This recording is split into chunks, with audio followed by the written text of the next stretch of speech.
A lonely billionaire and a passionate artist find love after a chance encounter in a Lagos rainstorm, discovering that true wealth isn't measured in naira, but in purpose and connection.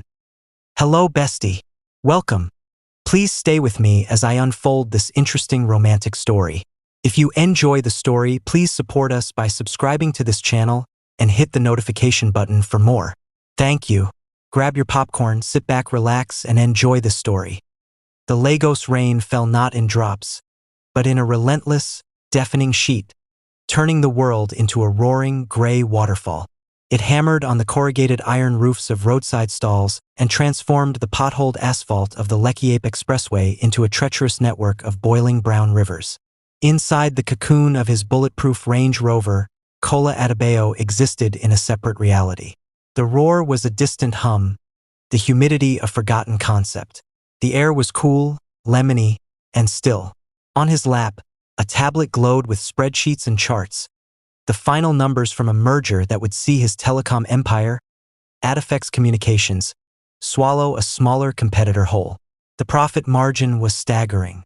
He felt nothing. This Naija rain no day ever respect person.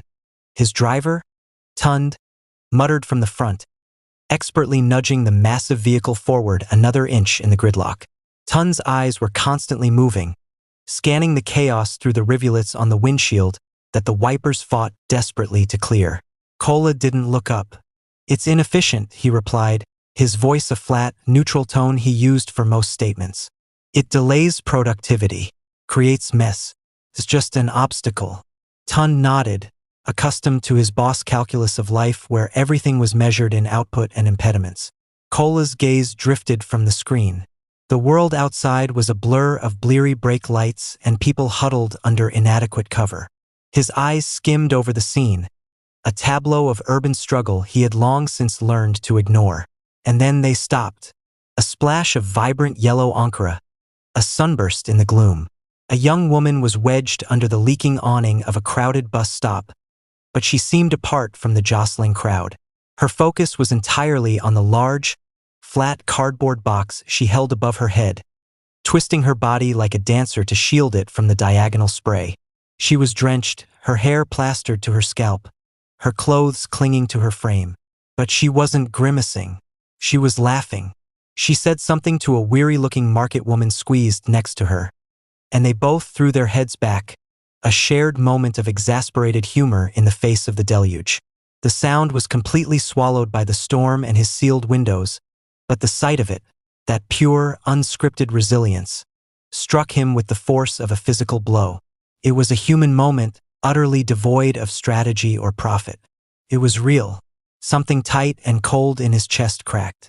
"Tund, sir? Pull over there. For that girl. The one in the yellow ochre." Tund's eyes flicked to the rearview mirror, wide with surprise. In 7 years of service, Oga had never once asked him to stop for a stranger. "Oga? Here? Now," Kola said, his voice leaving no room for debate. His eyes remained locked on the spot of yellow. With a practiced sigh, Tund checked his mirrors and maneuvered the Range Rover to the muddy curb, earning a furious honk from a Danfo bus behind them. He grabbed the large umbrella from the passenger footwell and plunged into the chaos, dodging a speeding Okada that sent a wall of water crashing over him. Kola watched, mesmerized. Tund approached the woman. The conversation was a mime show behind the water-streaked glass. He saw her initial shock, then the wary shake of her head. She hugged the cardboard box closer. Tund gestured emphatically at the raging sky, then back at the imposing, tinted vehicle. Her eyes followed his gesture, and Kola saw the suspicion cloud her features. She was about to refuse. Then Tund clearly said something else. Probably his name, Adebayo. Her eyes widened slightly, not with the recognition of a man, but of a name on billboards and the network she probably used. It was a name that offered both opportunity and danger. She hesitated, looked up at the unforgiving sky, then down at her precious box. Finally, she nodded, a quick, decisive motion, and ducked under the shelter of Tund's umbrella. The rear door opened. The serene silence of the car was shattered by the roar of the rain, the blare of car horns, and the rich, humid scent of wet earth, petrol, and humanity. A gust of wind sprayed a fine mist of water across the pristine cream leather interior. She slid in, careful to minimize the space she took up, holding her soggy cardboard box on her lap. "Ah, sir, thank you. Oh, I'm so sorry for the water," she said, her voice a warm, melodic alto that seemed to warm the cool air in the car. "This my box. I must protect am at all cost." She said it with a fierce determination that fascinated him. "It's nothing," Cola said, and he realized with a start that he meant it. The water on the seat, the disruption to his schedule, it all felt trivial. "Where are you going?" She gave an address in Suralire, an area known for its bustling markets and vibrant, creative energy. A world away from his sterile, guarded mansion in Ikoyi. Tund merged back into the crawl of traffic. An awkward silence descended, filled only by the rhythmic thump-thump of the windscreen wipers and the drumming on the roof. Cola was accustomed to silences. He used them as tools. This one felt different, felt like a space that needed to be filled. "Cola," he said, breaking his own rule of never offering personal information first. She turned those eyes on him, the color of rich soil after a storm. They held a directness that was utterly disarming. "Chioma," she replied. She didn't call him Oga or sir, just Chioma. She gestured to the box. "I was delivering a piece. For an exhibition. You're an artist." It was a statement, not a question. A proud smile touched her lips. "I try to be. I make sculptures. From found materials. Mostly plastic waste way day for beach." She said it not as a confession, but as a declaration.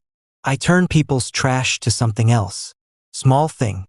He was about to give his standard, polite nod of dismissal he reserved for people with unpractical passions. But the words died in his throat. Instead, he heard himself ask, "What kind of sculptures?" And she began to speak. And the world of the Range Rover, of the traffic jam, of the Billionaire merger, simply faded away. The question hung in the air, simple and unexpected. What kind of sculptures? It wasn't the polished, transactional curiosity Chioma was used to from gallery owners or the perfunctory interest of relatives. It was just a question. From a man in a car that cost more than her entire building. She looked at him properly for the first time. Cola Adebayo. He was younger than Shed imagined a billionaire would be, with a sharp, intelligent face that looked like it was more accustomed to sternness than softness. But his eyes, in the dim light of the car, held a genuine, waiting stillness. She patted the damp cardboard box on her lap, a protective gesture. "This one? This is Omi Titan." She used the Yoruba words. "New water." He waited, saying nothing, just listening. It was unnerving and thrilling. "It's a fish," she continued, her passion overriding her wariness. "But not from one thing. The body is made from melted-down plastic bottles, the blue ones, from bottled water, pressed and shaped. The scales are cut from old car headlights, the kind that get cracked and thrown away. And the fins." She smiled, a private, proud thing. "The fins are from a single, huge discarded X-ray film I found near a hospital. When light passes through it, you can still see the ghost of a spine. It's about what we throw away, see? And how it can become something new. Something with its own story." She realized she was gushing and stopped, suddenly self-conscious. "Sorry, you don't want to hear all this." "I asked," he said simply. His voice was low, measured.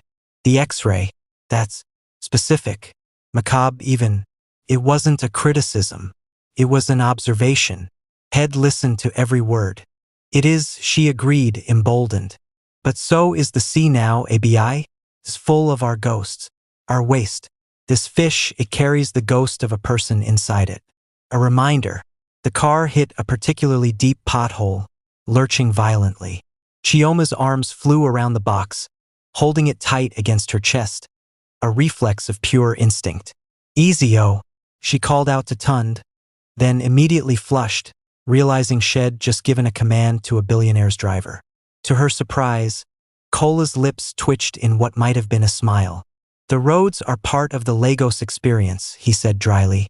"A very shaky experience," she retorted, and this time he did smile. It transformed his face, making him seem less like a monument and more like a man.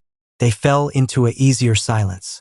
She watched the world slide by the tinted windows, the street hawkers braving the rain with sachets of pure water, the children jumping in puddles with naked joy, the relentless, messy, vibrant life of the city. She usually saw it from a bus, pressed between sweating bodies. From here, it was like watching a play. And the exhibition? Kola asked after a while. Where is it? Terra Culture. Next week. It's just a small group show. New beginnings from old ends. She recited the title, feeling a flicker of the pride Shed felt when her piece was accepted. Terra Culture is a good space, he noted. You know it? She couldn't hide her surprise. I've been to events there, he said, and she remembered that of course he had. His name was probably on a plaque somewhere. He existed in a world where places like Terra Culture were venues for charity galas, not struggling art shows. The awkwardness threatened to return.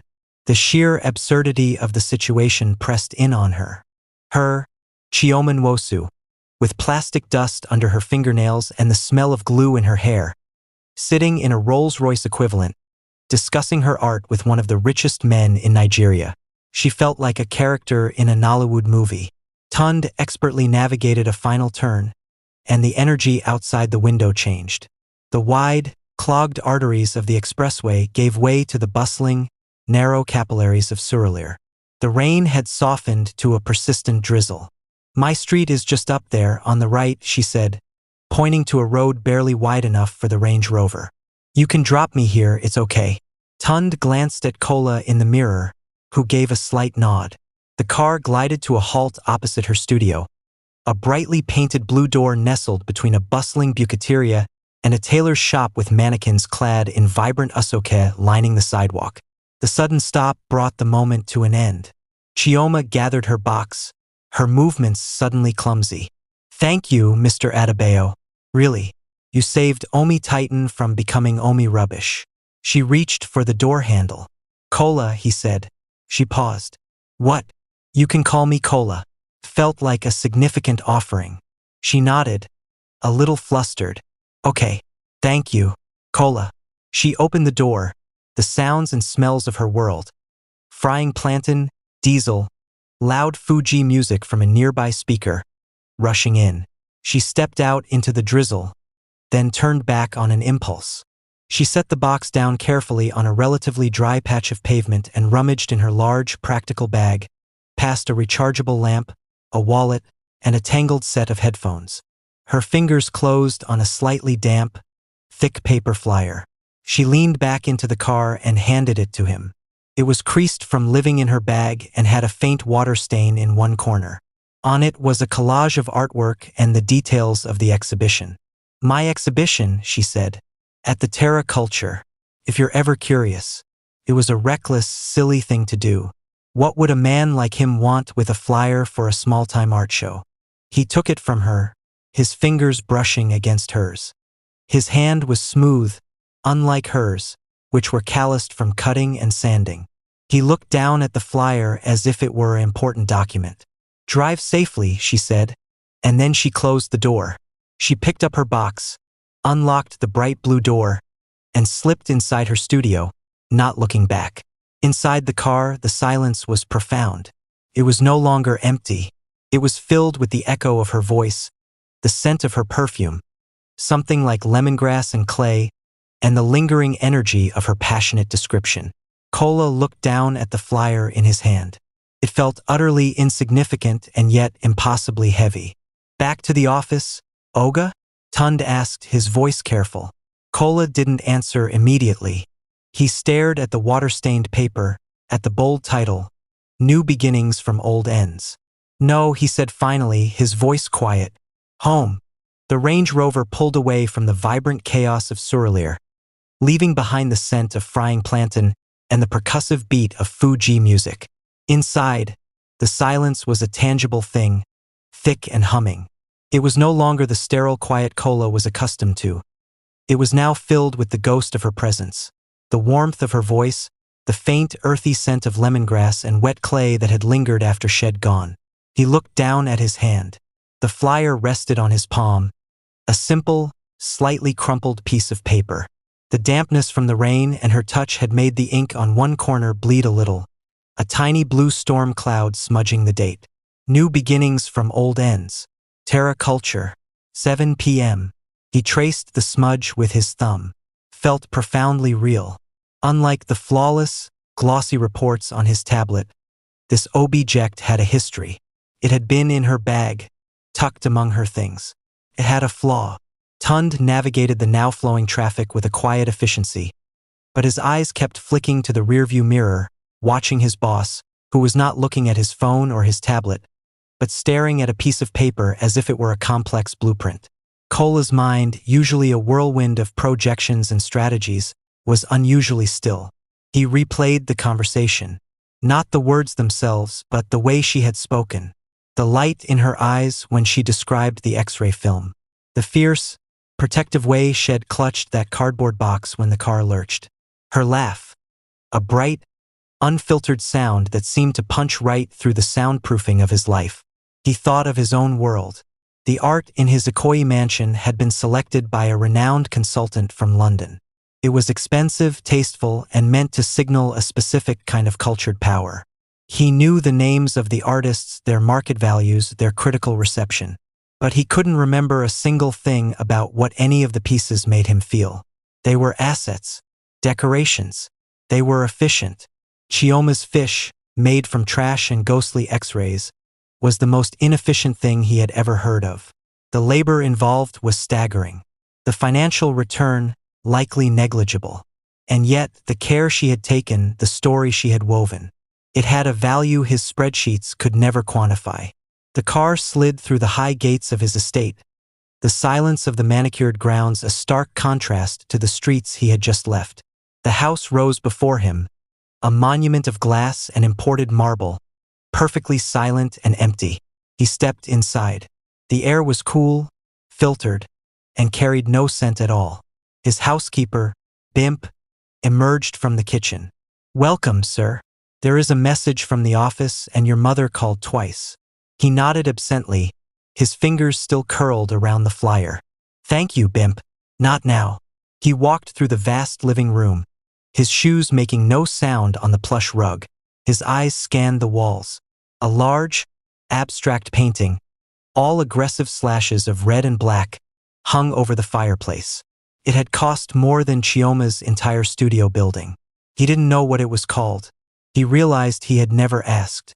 He climbed the stairs to his study, a room of dark wood and soft lighting. He sat at his immense, empty desk and finally laid the flyer down on the polished surface. It looked absurdly small and out of place, a piece of vibrant, slightly dirty life that had drifted into a museum. He powered on his computer, the screen glowing to life with emails and notifications. He ignored them all. Instead, his fingers typed a new name into the search bar: Chioma Nwosu Art. The results were not from major galleries or international auction houses. They were from blog posts, Instagram accounts, a feature on a website dedicated to African eco-art. He clicked on a link, and her world opened up to him. He saw photographs of the pieces she had described. A majestic sea turtle whose shell was a mosaic of discarded flip-flop soles. A series of hauntingly beautiful masks woven from colorful plastic bags and electronic waste. A sprawling installation meant to look like a coral reef, constructed entirely from plastic bottles and containers. He leaned closer to the screen, his financial analyst's mind momentarily stunned by the sheer volume of labor. The meticulous cutting, the sorting of colors, the welding of plastic. This wasn't a hobby. This was an obsession, a calling. He read an interview she had given. "People see trash. I see potential. I see history. Every piece of plastic has a story. It held someone's water, someone's food, someone's shopping.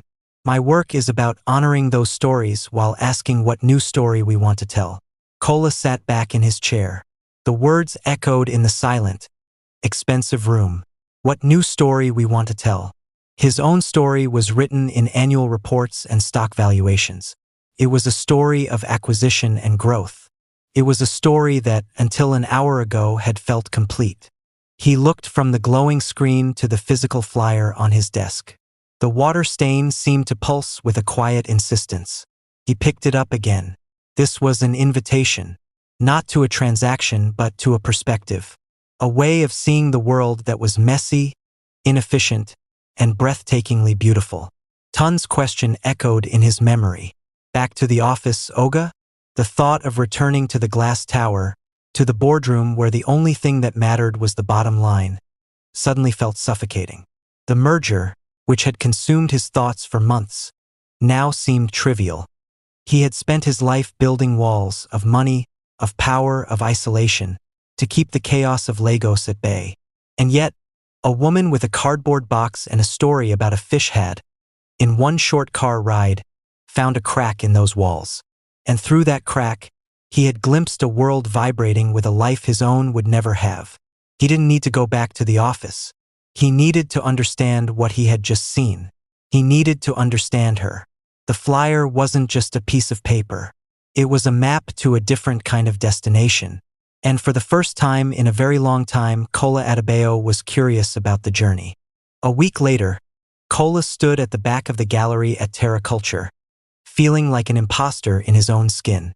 He had chosen a simple, dark linen shirt and trousers, forsaking his usual power suit in an attempt to blend in. He failed spectacularly. It wasn't just the clothes. It was the way he held himself, the aura of contained intensity that made people glance his way and subtly create a buffer of space around him. The air was thick with the buzz of conversation and the scent of wine and canapes. The crowd was a mix of artsy Lagos, students with dreadlocks, men in statement glasses, women in bold, architectural outfits, and a smattering of older, wealthier patrons who treated such events as a social obligation. His eyes scanned the room, not for contacts or rivals, but for a splash of yellow ankara. He didn't see it. Instead, his gaze was pulled to her work. There it was, Omi Titan, the fish. Under the careful gallery lighting, it was even more striking than her description. The blue of the plastic bottle body was translucent and deep, like ocean water. The headlight scales caught the light, throwing tiny prisms across the wall. And the fins, the X-ray fins, they were ethereal. He moved closer, ignoring the other guests, and saw it, the faint, ghostly outline of a human spine embedded within the plastic. A shiver, unfamiliar and profound, went through him. It was macabre. It was beautiful. It was a silent, devastating accusation and a poem, all at once. It gets you, doesn't it? A voice said beside him. He turned. A man with a graying goatee and a corduroy jacket was sipping wine, also staring at the fish. It's powerful, Kola replied, the word feeling inadequate.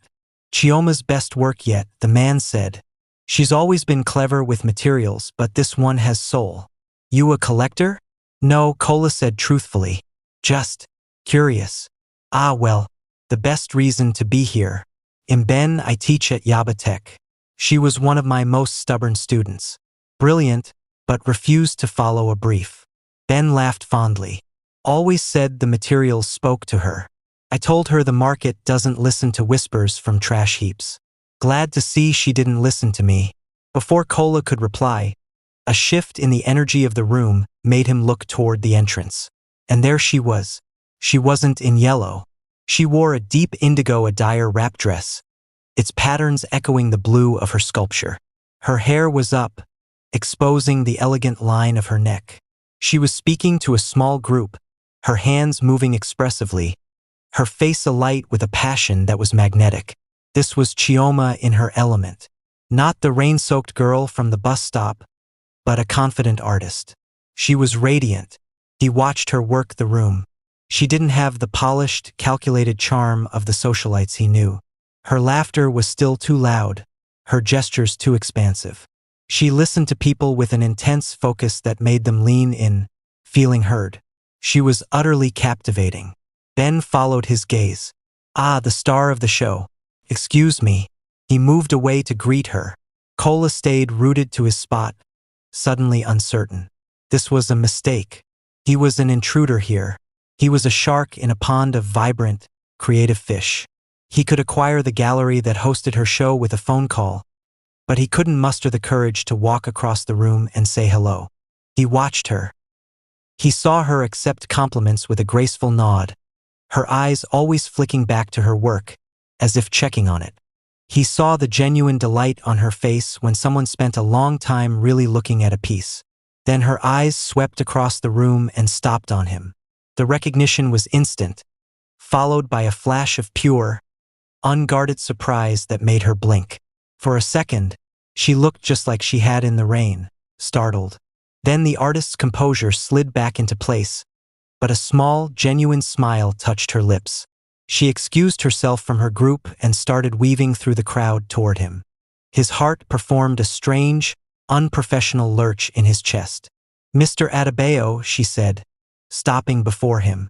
Her voice was warmer than it had been in the car. "You came." She sounded genuinely astonished. "I said I was curious," he replied, forcing his voice to its usual level calm. He gestured to Omi Titan. "It's more than I imagined." Her eyes lit up, and she turned to look at her creation with a mother's pride. "The lighting helps. It's shy. It needs the right light to tell its story." "It's not shy," he said, the words coming out before he could filter them. "It's defiant." She turned back to him, her head tilted, her gaze sharp and assessing. She was seeing him, really seeing him, for the first time. The billionaire was gone. In that moment, he was just a man who had used the right word. "Yes," she said softly, "that's exactly what it is." They stood in silence for a moment, looking at the fish, a shared understanding hanging between them. "Can I show you the others?" she asked, breaking the spell. "There's a piece over here made from keyboard keys. It's about the language of technology becoming obsolete." He nodded. "I'd like that." And as she led him through the gallery, explaining her work with a passion that was both intelligent and deeply felt, Kola Adebayo stopped being an imposter. He was just a man, fascinated by a woman who could see the soul in the discarded, and who was, piece by piece, showing him how to see it too.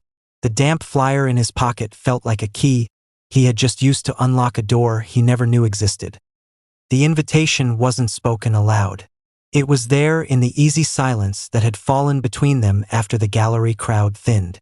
It was in the way Chioma looked at him, not as a billionaire, but as the man who had called her fish defiant. "The show is wrapping up here," she said, glancing around at the staff beginning to discreetly clear wine glasses. "But the party doesn't have to end. My studio is just a short drive away. I could show you the mess behind the magic." She said it with a wry smile, a challenge and an offer in one. Kola's first instinct, honed by a lifetime of guarded schedules and calculated risks, was to decline. It was late. Suralire at night was not a place for his kind of car. But the instinct was immediately silenced by a stronger, newer impulse. Curiosity. "I'd like that," he heard himself say. He texted Tund, who materialized with the car with an impressively neutral expression. The short drive was quiet, but the silence was different from the one in the rain. It was anticipatory. When the Range Rover stopped opposite the bright blue door, the street was still alive with nighttime energy. The Bucateria was now a glowing hub of laughter and sizzling meat. The tailor's shop was shuttered, and music spilled from a nearby balcony. It was loud and messy and real. Chioma unlocked the blue door and pushed it open. "Welcome to the factory," she said, flipping on a switch. The light that came on was a harsh, fluorescent bar overhead, illuminating chaos. The studio was a single large room that smelled overwhelmingly of turpentine, spray paint, and the faint, sweet scent of melted plastic. Every surface was covered. Workbenches were buried under tools, soldering irons, saws, pliers, and jars bristling with paintbrushes. Shelves sagged under the weight of sorted materials. Bins of bottle caps organized by color, coils of wire, stacks of discarded electronic motherboards that looked like miniature cities. In the center of the room stood works in progress. The skeletal wire frame of a large bird, a cascade of plastic bags being woven into a tapestry, and a half-formed face made from shattered CDROMs, its expression a permanent, fragmented glimmer. Kola stood in the doorway, taking it all in. It was the absolute antithesis of his clean, minimalist world. There was no system here he could immediately decipher, no obvious logic to the chaos. And yet, it was a hive of intense, purposeful activity. It was the most alive space he had ever been in.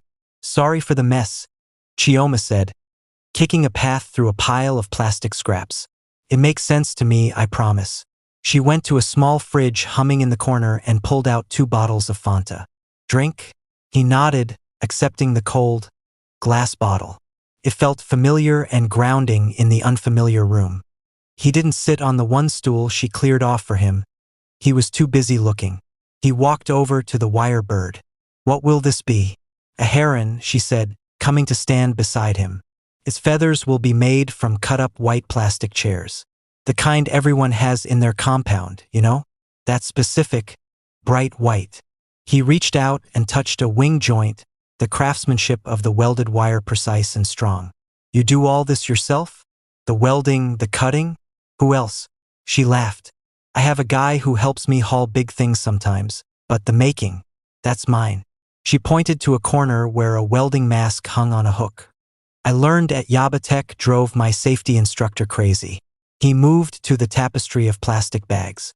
Up close, he could see the individual strips, bags from supermarkets, from boutiques, from street markets, were woven into intricate, traditional Nigerian patterns. "This is incredible," he murmured, his financier's mind trying and failing to calculate the hours of labor. "This meditation," she corrected softly. She pulled up another stool and sat, taking a sip of her Fanta. She looked at home here, surrounded by her creations in progress. The elegant woman from the gallery was gone, replaced by the artisan with calloused hands and a smudge of blue paint on her cheek. He finally sat, the stool creaking under his weight. They talked. Not about art, not really. She told him about growing up in Port Harcourt, playing by the polluted creeks and being fascinated by the things that washed ashore. She spoke about her father, a fisherman who lamented the dwindling catch, and her mother, a tailor who taught her about patterns and textures. She talked about the frustration of wanting to create things that had meaning in a world that only seemed to value price tags. He listened, and in turn, he found himself telling her things he rarely admitted: the emptiness of a closed deal, the isolation of the glass tower, the forgotten feeling of having dirt under his fingernails from a childhood spent on his grandfather's farm in Ibadan. He wasn't Kola Adebayo, the billionaire. In this messy, magical studio, surrounded by ghosts of plastic and memory, he was just Kola, a man remembering what it felt like to talk about something other than money. He lost track of time. The noise from the street outside faded. The only light was the single fluorescent bar above them, casting sharp shadows over the sculptures, making them seem to lean in and listen. When his phone buzzed for the 3rd time, a muted alert from his security team, he knew he had to go. The outside world was insisting on its return. He stood, and the spell was reluctantly broken. "I should go." She walked him to the blue door. "Thank you for coming," she said. Both times, he stepped out into the cool night air. The contrast was jarring. The studio was a capsule of warmth and creation. The night was just night. He turned back before getting into the car. She was standing in the doorway, silhouetted by the light behind her, surrounded by the shapes of her incredible, defiant creations. "Good night, Chioma." "Good night, Kola." The door closed. As the Range Rover pulled away, Kola looked back at the bright blue door, a beacon in the dark, lively street. He had gone to Terra Culture to see her art, but he had found something far more interesting in the studio in Surulere. The artist, and a version of himself he hadn't visited in a very, very long time. The following Saturday morning, Kola's phone buzzed on his nightstand. It wasn't the usual work email or board member alert. The screen showed a single word: Chioma. A text. Simple, direct, and utterly unlike any other message he received.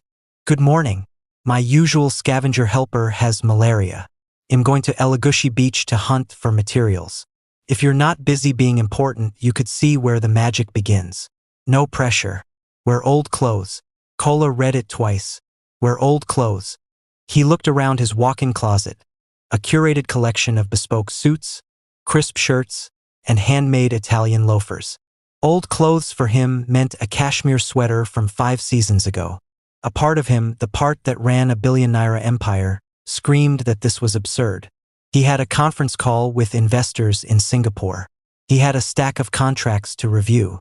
The other part, the part that had sat on a creaky stool drinking Fanta. 1. Send me the address. It'll be there. He typed back, a thrill of reckless spontaneity running through him. An hour later, Tund dropped him off at the entrance to Elagushi Beach, the driver's face a masterpiece of concealed disbelief. Kola felt a similar sense of unreality. He was standing in a simple, faded cotton shirt and a pair of old trousers head had to dig out from the very back of his closet.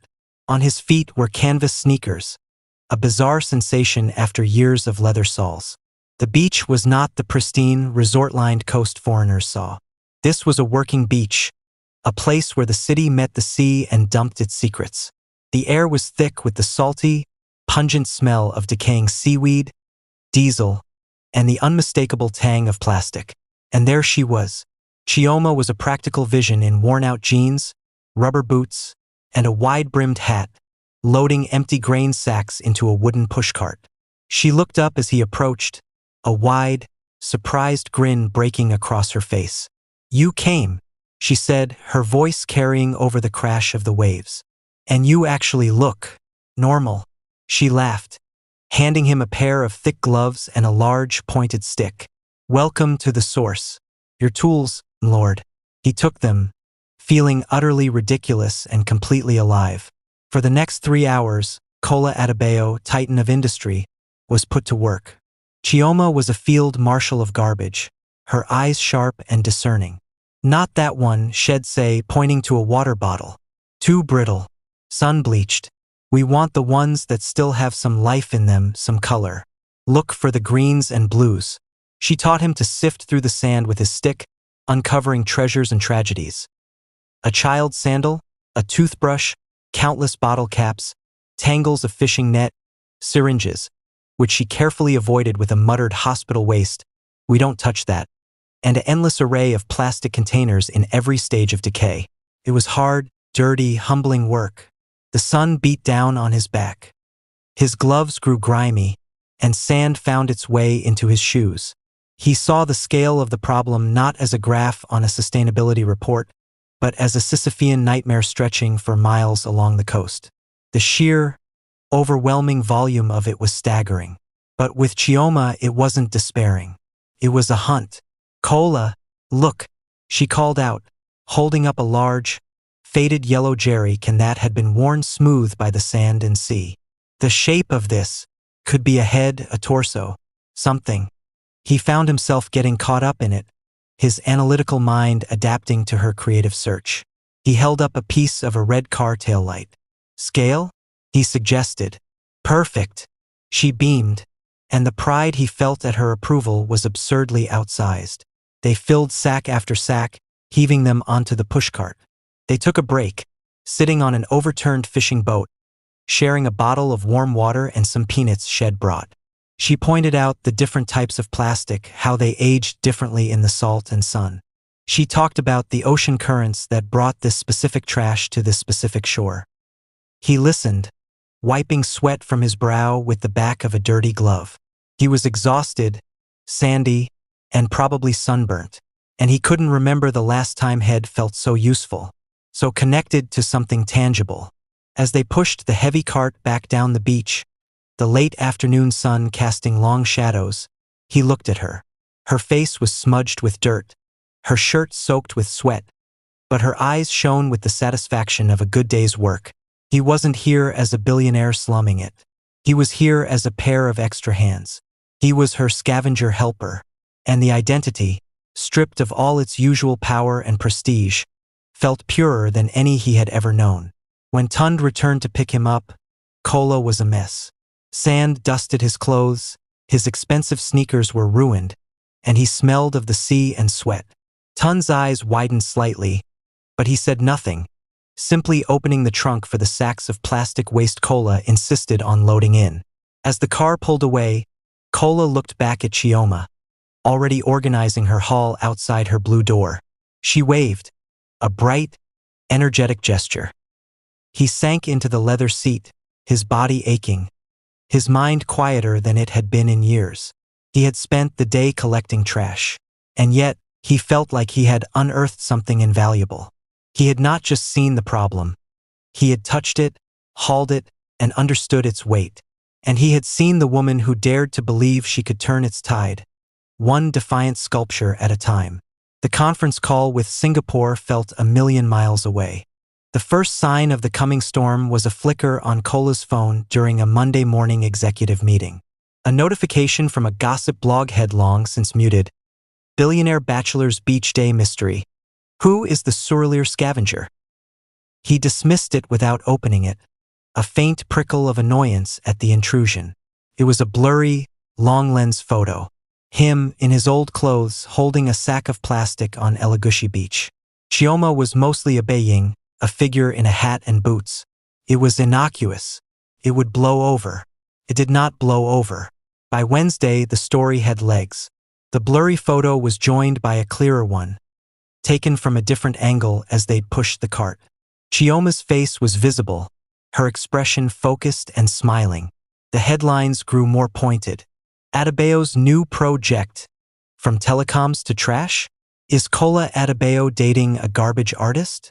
The word garbage was always in sneering quotes. The tone was a mixture of prurient curiosity and thinly veiled disdain.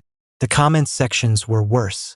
His PA, a unflappable woman named Amaka, began fielding calls. No, he will not be commenting on his personal life. The board meeting is still scheduled for Friday. I will pass along your concerns. Her voice remained professional, but her eyes held a silent question when she looked at him. The first direct shot came from his mother. Her call bypassed Amaka and came straight to his private line. Her tone the particular blend of frosty disappointment and social panic she had perfected. Kalond, she began, using his full name like a weapon. What is this nonsense I am seeing on Instablog? You are on a beach like a common Agboro? With some dustbin woman? Her voice dripped with contempt. Have you lost your mind? The Adebayos do not date women who rummage through rubbish. We are on the front page of This Day Society pages, not the back of a gossip pamphlet. You are embarrassing the family name. He tried to deflect, to explain about art and environmentalism, but she cut him off. Do not give me that NGO talk. Is she your newest charity case? Write her a check and be done with it. This is not a good look for the company. The board was more circumspect but no less concerned. Old man Adewale, the chairman, took him aside after the Friday meeting. Cola, my boy, he said, his voice a low rumble. The market doesn't like uncertainty. Your personal life is your own, but when it becomes a spectacle, it reflects on Adefex. The stock dipped this morning. Nothing major, but people are talking. They are calling it the Surlier situation. Just be mindful, eh? The walls of his world, which had felt so expansive just days ago, were suddenly closing in. The carefully maintained barrier between his public and private life had been breached, and the vultures were circling. He tried to shield Chioma. He stopped going to Surlier, instead having Tund pick her up and bring her to a private property he owned in Aikja GRA. The house was beautiful, sterile, and silent. Their conversations, which had once flowed so easily amidst the creative chaos of her studio, now felt stilted and watched. She would sit stiffly on the edge of a pristine white sofa, her practical rubber boots looking alien on the Persian rug. This is nice, she said during one visit, her voice hollow as she looked out the bulletproof windows at the manicured lawn. Very quiet.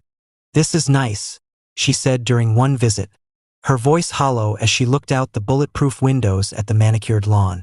Very quiet.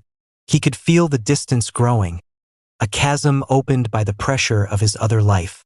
The breaking point came when a reporter from a popular TV show managed to get her full name and ambushed her outside her studio.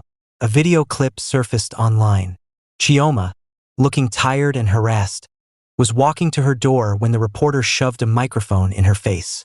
Miss Nwosu, are you and Cola Adebayo engaged? Is it true he's funding your art? Is this a publicity stunt for Adefex's corporate social responsibility? Chioma's face, usually so open and expressive, shuttered closed. No comment, she muttered, trying to push past. Are you in love with him? The reporter pressed. She finally stopped and looked directly into the camera, her moss-green eyes flashing with an anger he had never seen before. My work is not a stunt, she said, her voice low and tight. It is my life. Please leave me alone. She slammed the blue door shut. The video ended. Kola watched it in his office, a cold knot of dread in his stomach. He called her immediately. She answered on the first ring, her voice weary. Did you see it? She asked, no greeting. Chioma, I'm so sorry. They'll have my lawyers. It's not about lawyers, Kola. She interrupted, her voice quiet but firm. They called me a dustbin woman. My neighbors are asking questions. The landlord is nervous. This is your world. She paused, and he could almost hear her gathering her strength. It's loud, and it's cruel, and it doesn't have space for a woman who plays with trash. I don't belong in these headlines. You belong with me, he said, the words sounding weak even to his own ears. Do I? She asked softly. There was no anger in it, just a profound, heartbreaking sadness. Or do I belong in a box labeled Kola Adebayo's quirky mistake? I can't live in that box. And you shouldn't have to force me to fit. The line went quiet. The chasm between their worlds had finally been spoken aloud. It was vast, and it was filled with the toxic waste of public opinion and private expectation. For the first time, Kola's money and power felt utterly useless. They couldn't build a bridge across this. The invitation was embossed on heavy, cream-colored cardstock. The annual Nigerian Business Leaders Charity Gala. It was the most exclusive event on the social calendar. A night where power, wealth, and philanthropy performed a carefully choreographed dance. It was Kola's natural habitat. This year, he RSVP'd for two. It was a strategic move, born of a stubborn, desperate hope. If the world was going to force their worlds to collide, he would control the collision. He would bring Chioma into his domain and show everyone, the gossips, the board, his mother, and perhaps even Chioma herself, that she belonged there, that she belonged with him. He sent a personal stylist to her studio with a selection of gowns. Chioma, ever pragmatic, chose the simplest one. A column of deep emerald green silk that made her skin glow and echoed the colors of her beloved Nigeria. It was elegant, understated, and breathtaking.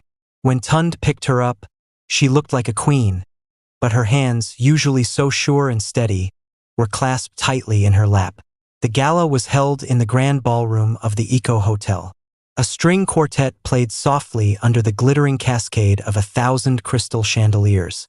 The air was a blend of expensive perfume, fine cigar smoke, and the low, powerful hum of money and influence.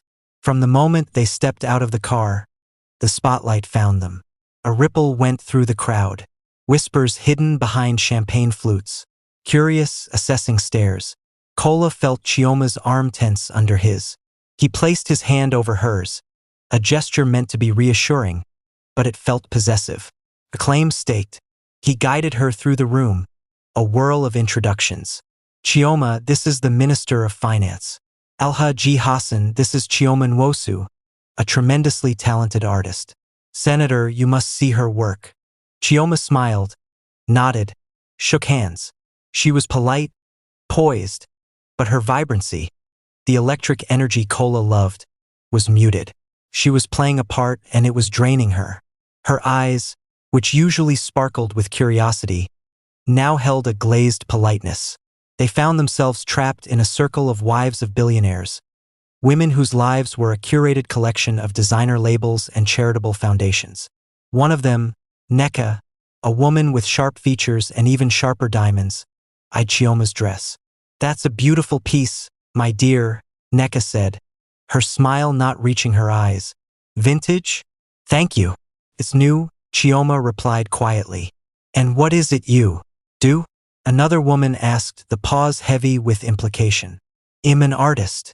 I work with reclaimed materials, Chioma said, her voice gaining a sliver of its usual strength.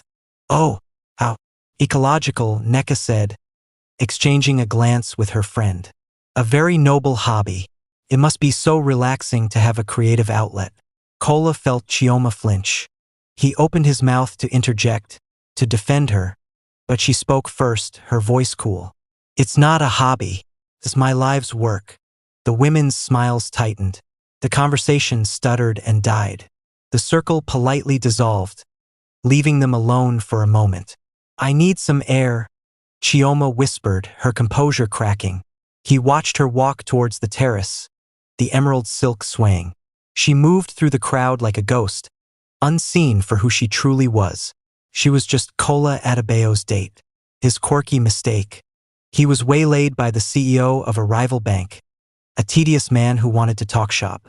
Over the man's shoulder, Kola saw Neka and her group reassemble near the champagne fountain.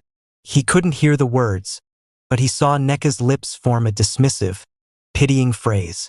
He saw the women laugh, not loudly, but enough, and he knew with a cold, sick certainty what they were saying.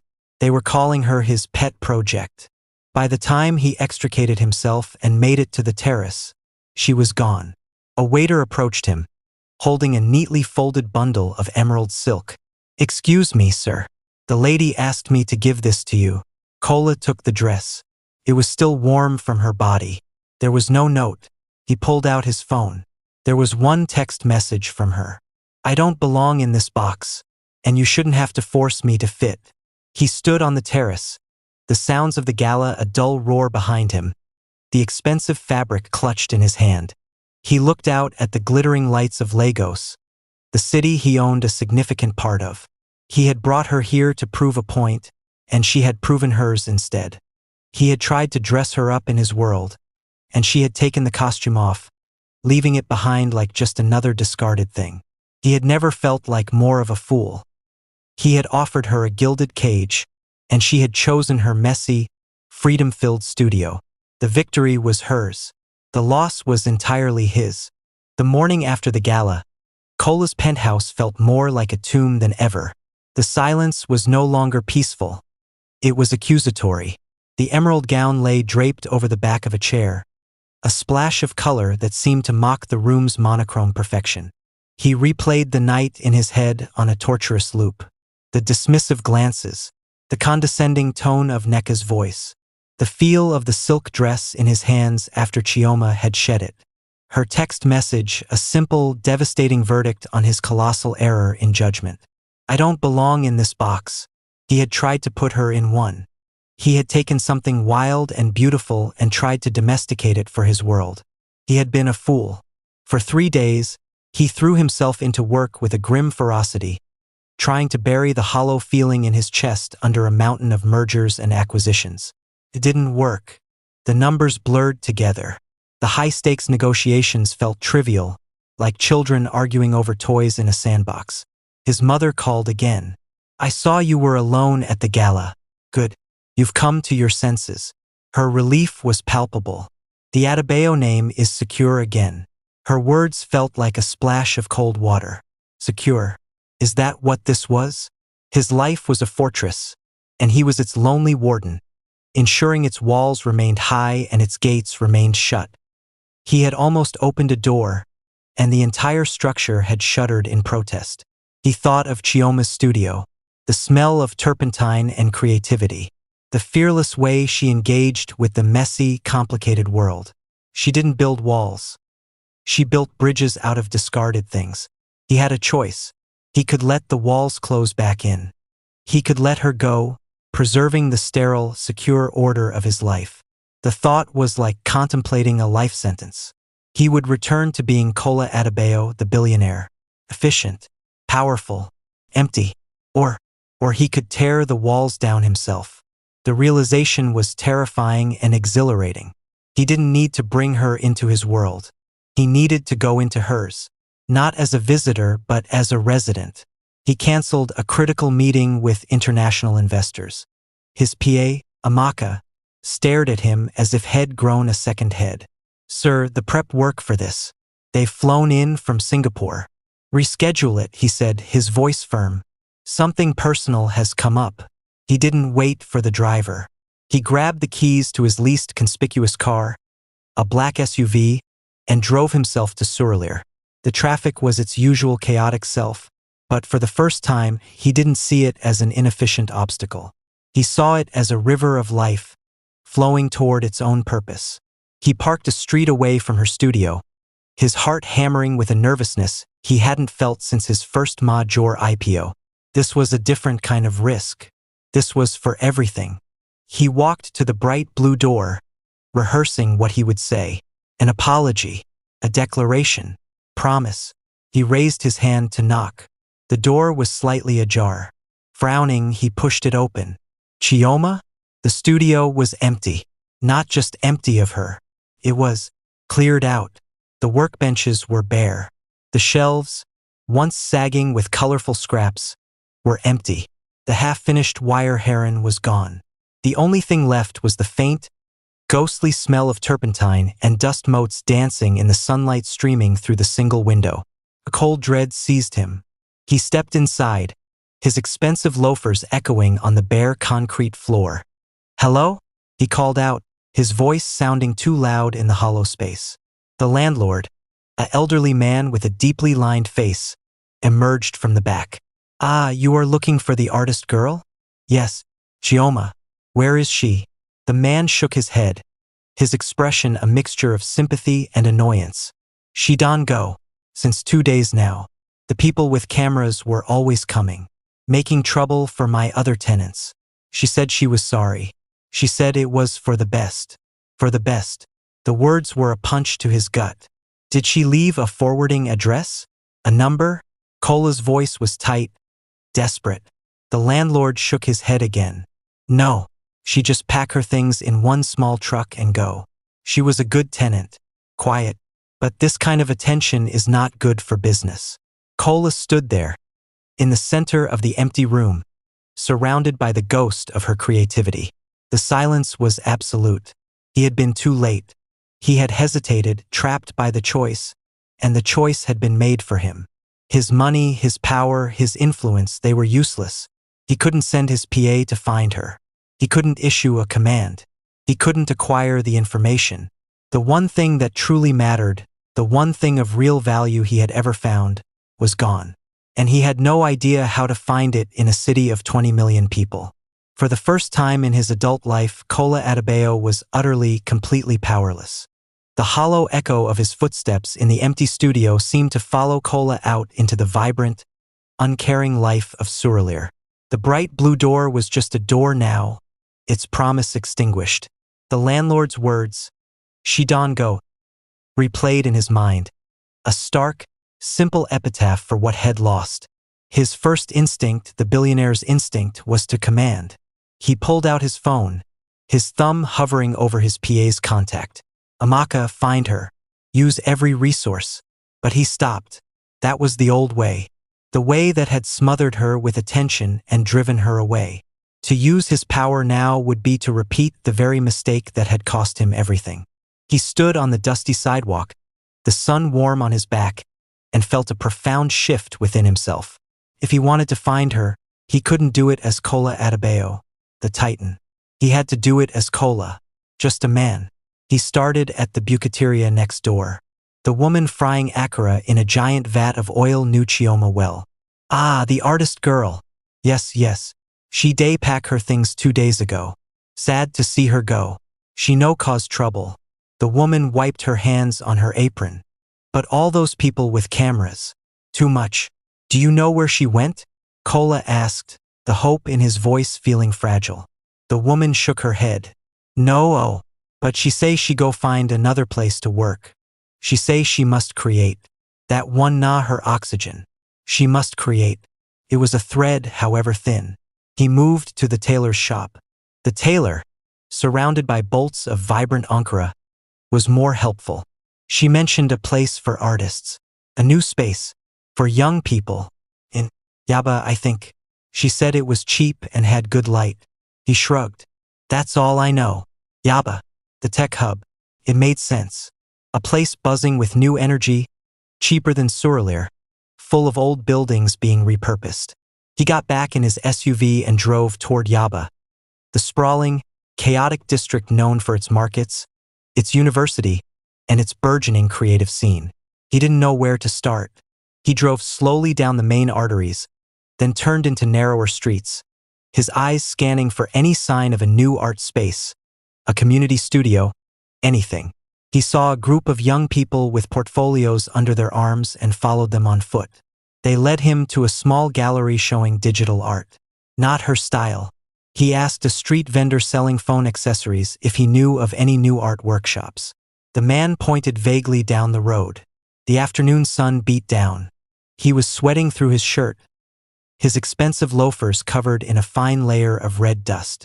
He was just a man walking, asking, searching. The anonymity was both frustrating and liberating. No one recognized him. No one cared. He was stripped of every advantage except his own determination. He turned a corner and saw a repurposed warehouse, its large windows thrown open. Unlike the sleek tech offices nearby, this building had a different vibe.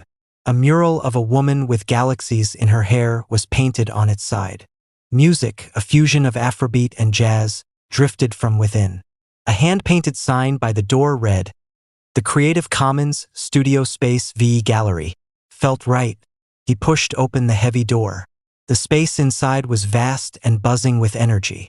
It was partitioned into smaller studios where painters, sculptors, and fashion designers worked. The air hummed with the sound of sewing machines, pounding hammers, and easy conversation. And then he saw her.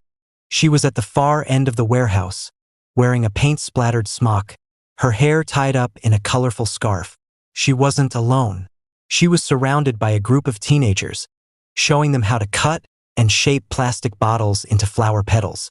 She was demonstrating a technique, her hands moving with their familiar surety, her voice patient and encouraging.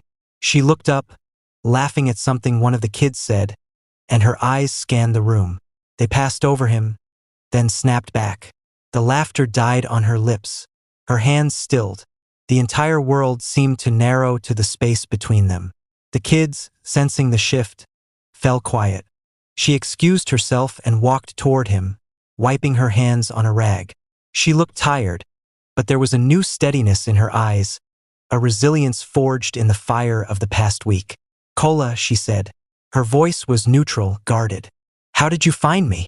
"I asked," he said simply, his own voice rough with emotion. He gestured to the space around them, to the teenagers watching them with open curiosity. "The tailor in Suralire said you might be in Yaba." I looked. He didn't say head driven for hours. He didn't say head asked everyone he could find. The simplicity of the statement said it all. She studied his face, taking in his dusty clothes, the absence of his usual entourage, the raw vulnerability in his eyes. The walls she had built around herself seemed to soften, just a little. "I had to leave," she said quietly. "It was too much." "I know," he said, the words heavy with regret. "I am so sorry, Chioma. The gala. It was a terrible mistake. I was trying to force you into my world. I was trying to prove a point to everyone else. I wasn't thinking about you." He took a step closer, his voice dropping so only she could hear. "I don't want to put you in a box. I don't want to change you. I want to be near the person who sees the story in a piece of trash. The person who isn't afraid to get her hands dirty. I want to be in your world." He wasn't commanding. He wasn't negotiating. He was asking. And for the first time, he was doing it on her terms, in the middle of her new chosen chaos. She looked at him for a long moment, her moss-green eyes searching his. She saw the billionaire gone, replaced by a man who was humbled, who was learning, who had chased her across Lagos not with money, but with sheer, stubborn will. A small, tentative smile touched her lips. "It's a messy world." A wave of relief so powerful it almost buckled his knees washed over him. He allowed himself a small smile in return. "I'm starting to like messy." They didn't go back to his sterile penthouse or her new, raw studio space. They found a quiet corner at a nearby buka, a place with cracked formica tables and the definitive smell of rich, spicy egusi soup. They sat on plastic chairs, and for a while they just ate the simple, hearty food grounding them. The air between them was no longer charged with the electricity of discovery or the tension of conflict. It was quieter, more thoughtful. They had both seen the worst of what their worlds could do to each other. They had both run. And now they had found each other again, not by accident, but by choice. Kola broke the silence. "I've been thinking," he began, his voice measured, "about what you said, about boxes, and about what I saw on that beach." Chioma looked up from her plate, her eyes wary but open. "I don't want to be your patron," he said. "I don't want to be a collector who buys your work and hangs it on a wall to be admired. That feels empty, like I'm still just acquiring things." He leaned forward, his elbows on the small table. "But I also can't pretend that I don't have resources. The question is, what can those resources do if they're not used for acquisition but for amplification?" He took a deep breath. This was the biggest pitch of his life, and it had no financial projections. "I saw the scale of the problem on Elagushi Beach. It's endless. And I saw you, one person, trying to fight it with a pushcart and a pair of gloves. It's heroic. And it's not enough." He paused, letting the truth of that hang between them. What if we didn't just make art from the problem? What if we built something that attacked the problem itself? What if we created a system? Her brow furrowed. What kind of system? "A social enterprise," he said, the term feeling more meaningful now than it ever had in a boardroom. "We call it the Rebirth Project." He laid it out, his words gaining speed and passion.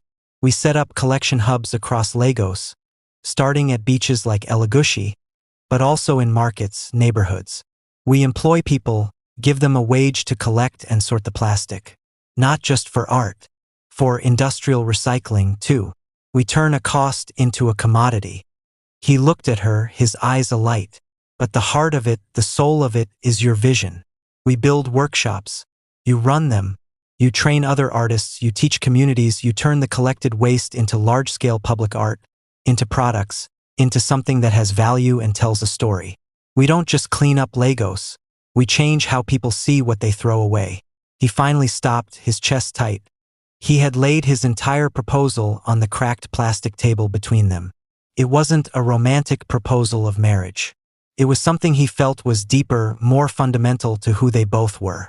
A proposal of partnership. Chioma was silent for a long time.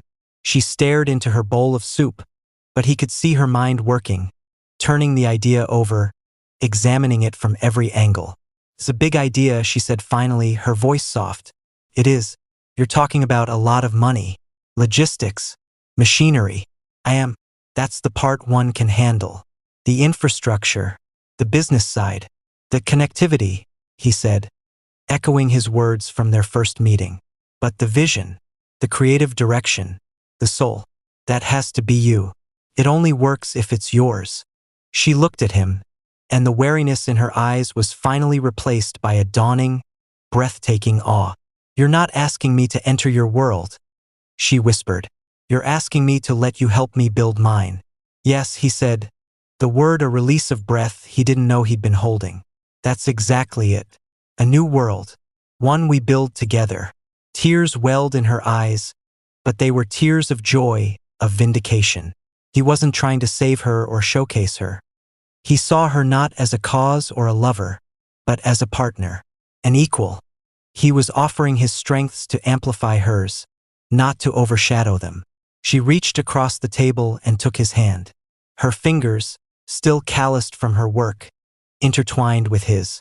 "It's a good proposal," she said, a slow, radiant smile spreading across her face. "But I have conditions." "Name them." "I lead the creative direction. Completely. No corporate committees." "Agreed." "The workshops are open and accessible. For everyone, especially kids from communities like where I grew up." "Absolutely. And we start small. One hub. One workshop. We learn as we go. We stay human." He brought her hand to his lips and kissed her knuckles, a gesture of reverence and agreement. "Those are the best terms I've ever been offered." The partnership was sealed not with a contract, but with a promise over a bowl of half-finished agusi soup. It was the beginning of a new story, one they would write not on paper, but in the reclaimed plastic and renewed hope of a city. They had found a way to merge their worlds, not by one consuming the other, but by creating a beautiful, brand new one. 1 year later, The air in the repurposed Aikja warehouse buzzed with a different kind of energy than the hushed tones of Terra culture or the frantic chaos of Elagushi Beach. This was the sound of focused industry, of creation on a scale Chioma had once only dreamed of. The Rebirth Project's flagship workshop was a symphony of controlled chaos. The whir of industrial shredders, the hiss of steam presses molding plastic into new forms, the rhythmic tapping of hammers, and the constant, lively hum of conversation in Yoruba, Igbo, and Pidgin. Sunlight streamed through the high, cleaned windows, illuminating a team of young artists Chioma was mentoring as they assembled a vast mural for the new international airport. The mural depicted the Lagos skyline, but its towers and bridges were crafted from thousands of pieces of sorted, colored plastic, a glittering, resilient testament to the city itself. Kola stood near the entrance, not in a suit, but in the same kind of simple cotton shirt and trousers head worn to the beach. He was speaking with the manager of the collection hub, reviewing logistics for expanding to 3 new neighborhoods. He spoke with an easy authority, but it was different now. It was the authority of someone who understood the work, who had gotten his hands dirty alongside everyone else. Today was the official inauguration. The space was filled not with socialites and billionaires, but with environmental scientists, community leaders, the artists who worked there, and reporters from media outlets interested in the story, not the scandal. Chioma moved through the crowd. She wore a simple, beautiful dress made from fabric woven by a women's cooperative from recycled thread, one of the project's first product lines. She looked poised, confident, and utterly in her element. She was no longer just an artist. She was a visionary, a leader. She found Kola, finishing his conversation. He turned to her, and the look they exchanged held a universe of shared history.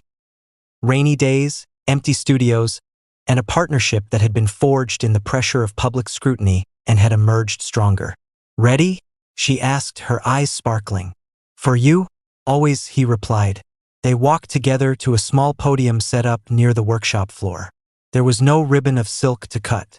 Instead, stretched between 2 posts, was a chain woven entirely from interlinked plastic bottle caps.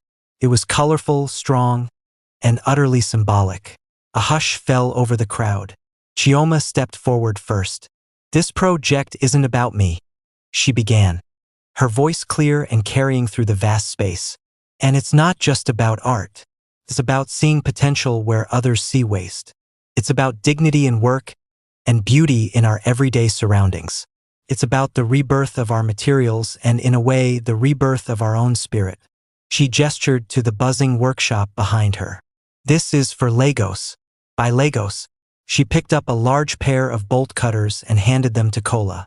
"The first cut is yours." Kola took them, feeling their solid weight. He looked out at the faces, eager, hopeful, proud. He thought of the lonely man in the silent Range Rover, the one who found rain inefficient. "I used to measure wealth in numbers on a screen," he said, his voice quieter than Chioma's, but no less powerful.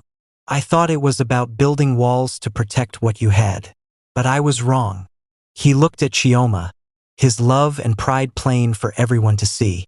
"The greatest wealth isn't in what you keep. It's in what you create, and who you create it with." He turned to the chain of bottle caps. With a firm, decisive snip, he cut the chain.